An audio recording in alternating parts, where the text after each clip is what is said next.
CAA को चुनौती देने वाली याचिकाओं पर सुप्रीम कोर्ट में 31 अक्टूबर को सुनवाई होगी। कोर्ट ने इसे लेकर केंद्र में 4 हफ्ते में जवाब मांगा है। नई याचिकाओं पर भी केंद्र को नोटिस जारी किया गया है। सुप्रीम कोर्ट में आज सीएए पर 200 से ज्यादा जनहित याचिकाओं पर सुनवाई हुई। सुनवाई में मुख्य न्यायाधीश यूयू ललित की अध्यक्षता वाली पीठ ने इस याचिका पर अगली सुनवाई 31 अक्टूबर को तय की। सीएए पर दायर अलग अलग याचिकाओं की मांगों पर सरकार को जवाब देने के लिए 4 हफ्ते का समय दिया गया है। अब इस विषय पर 31 अक्टूबर को अगली सुनवाई होगी। खास बात यह है कि असम, त्रिपुरा समेत पूर्वोत्तर राज्य के मामले अलग से सुने जाएंगे। तो सीएए को चुनौती देने वाली याचिकाओं पर सुप्रीम कोर्ट में 31 अक्टूबर को सुनवाई होगी। कोर्ट ने इसे लेकर केंद्र से 4 हफ्ते में जवाब भी मांगा है। नई याचिकाओं पर भी केंद्र को नोटिस जारी किया गया है। सुप्रीम कोर्ट में आज सीएए पर 200 से ज्यादा जनहित याचिकाओं पर सुनवाई हुई। सुनवाई में मुख्य न्यायाधीश यूयू ललित की अध्यक्षता वाली पीठ ने इस याचिका पर अगली सुनवाई 31 अक्टूबर को तय की। सीएए पर दायर अलग अलग याचिकाओं की मांगों पर सरकार को जवाब देने के लिए 4 हफ्ते का समय दिया गया है। खास बात यह है कि असम, त्रिपुरा समेत पूर्वोत्तर के अन्य राज्यों के मामले अलग से सुने जाएंगे। I am very happy that the council from Assam, the council from Tripura have put up the very strong opposition that we do not want to be clubbed with rest of India. The problem of Assam, Tripura, the northeast is not the same of the rest of India, and the segregation of CAA from northeast with the rest of India by the Supreme Court is an order we welcome. 31st of October is the date given to us to give written submission.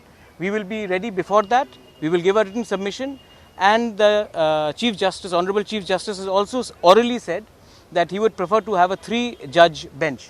अगर 3 जज का bench हुआ तो हम आशा करते हैं कि हमारा मामला को गहराई से सुनाया जाएगा, because you see north east में we have had Assam Accord, we have had the Tripura merger agreement, we have the TNV Accord, the ATTF Accord, various accords, और उस अकॉर्ड को आपने कम्प्लीटली नाकार के आपने एक नया सीए बिल लाया है जिसमें जो भी sovereign promises government of India ने हमें किया था उसका पूरा वायलेशन हो रहा है। So we believe that the Supreme Court will give us a fair hearing and will not club us with the rest of India. এই শুনানিটোৰ পৰা অসম, ত্ৰিপুৰা, উত্তৰ পূৰ্বাঞ্চলক সুকীয়াকৈ শুনানি গ্ৰহণ কৰিব লাগে।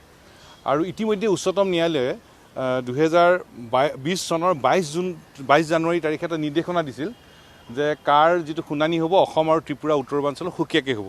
আজি উচ্চতম ন্যায়ালয়ে সেই দৃষ্টিভংগী বাহাল ৰাখিলে আৰু আছু, নেচৰ, ত্ৰিপুৰাৰ অধিবক্তাৰ যুক্তি শুনাৰ পিছত অসম, ত্ৰিপুৰা আৰু উত্তৰ পূৰ্বাঞ্চলৰ বিষয়টো সুকীয়াকৈ শুনিবলৈ আজি পুনৰ ন্যায়ালয়ে মত প্ৰকাশ কৰিছে। আৰু ইয়াৰ পৰৱৰ্তী শুনানি হ'ব 31 অক্টোবৰ তাৰিখে।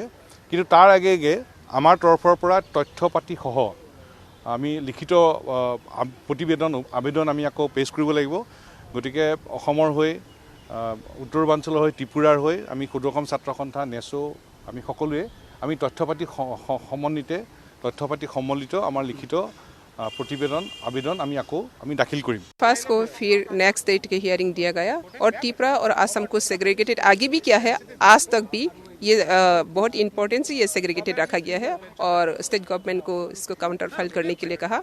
तो हम उम्मीद करता हूँ 31 को जितना भी जो बाकी है हम लोग का जो कंप्लीट करने के ये कंप्लीट हो जाएगा। और मैं उम्मीद करता हूँ सिटीजन से अमेंडमेंट एक्ट एक देश का मैटर है, ये देश का सुरक्षा का मैटर है और देश का जनता की मैटर है। इसके ऊपर में कोर्ट सिंसियरली और भी आगे बढ़ना है। सुप्रीम कोर्ट में सीएए के ऊपर आज सुनवाई हुई और सुनवाई का अगला दिन सुप्रीम कोर्ट ने दिया है 31 अक्टूबर को, और 31 अक्टूबर में असम और नॉर्थ ईस्ट और त्रिपुरा के जो मुद्दे होंगे उनको अलग से सुना जाएगा।